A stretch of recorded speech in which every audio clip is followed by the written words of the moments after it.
కేంద్ర కేబినెట్ సంచలన నిర్ణయం తీసుకుంది. జనాభా లెక్కలతో పాటే కుల గణన చేయాలని నిర్ణయం తీసుకున్నారు. దీనికి సంబంధించి కూడా కేబినెట్ సమావేశంలో కీలక నిర్ణయాలు వెలువడుతున్నాయి. వచ్చే జనాభా లెక్కల్లోనే కుల గణన చేసేందుకు కేంద్ర కేబినెట్ ఆమోదం తెలిపింది.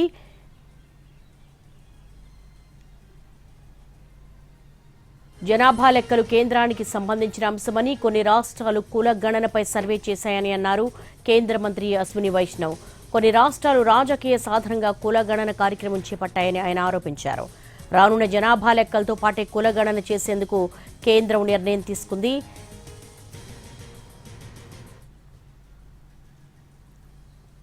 प्रधानमंत्री श्री नरेंद्र मोदी जी के नेतृत्व में राजनीतिक विषयों की कैबिनेट समिति ने यह निर्णय लिया है कि जातियों की गणना को आने वाली जनगणना में सम्मिलित किया जाए।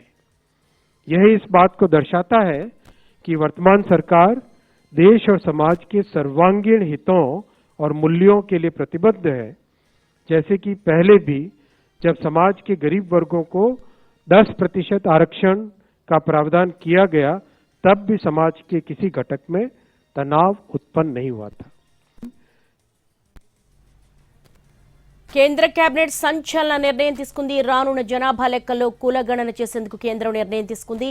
జనాభా లెక్కలు కేంద్రానికి సంబంధించిన అంశమని, కొన్ని రాష్ట్రాలు కుల గణనపై సర్వే చేశాయని అన్నారు కేంద్ర మంత్రి అశ్విని వైష్ణవ్. దీనికి సంబంధించి కేబినెట్ హైలైట్స్ ఏంటో మా ప్రతినిధి ప్రసాద్ అడిగి మరిన్ని వివరాలు తెలుసుకుందాం. ప్రసాద్, చాలా సంచలనమైన నిర్ణయం తీసుకుంది. జనాభా లెక్కలతో పాటే కుల గణన చేయాలని, ఇంకా మీ దగ్గర ఉన్న ఇన్పుట్స్ ఏంటి?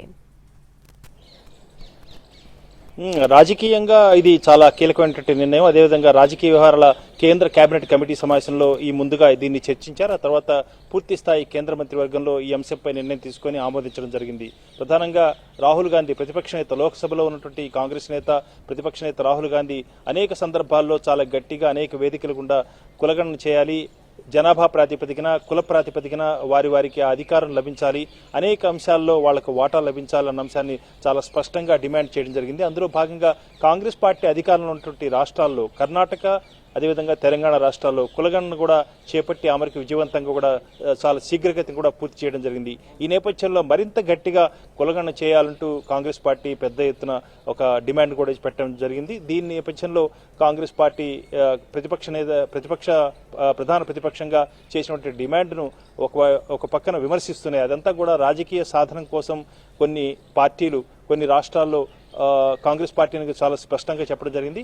కాంగ్రెస్ పార్టీ కొన్ని రాష్ట్రాల్లో ఈ రకంగా కులగణన చేయటం, అది రాజకీయ సాధనంగా వినియోగించుకోవాలన్నదే వాళ్ళ యొక్క ఆలోచనగా ఉందన్న అంశాన్ని విమర్శిస్తూనే కేంద్ర కేబినెట్, కేంద్ర మంత్రివర్గం రానున్నటువంటి జనాభా లెక్కల్లో భాగంగానే కులగణన కూడా చేపట్టాలని చెప్పి నిర్ణయం తీసుకుందని చెప్పి అశ్విని వైష్ణవ్ ఈరోజు ప్రకటించడం జరిగింది.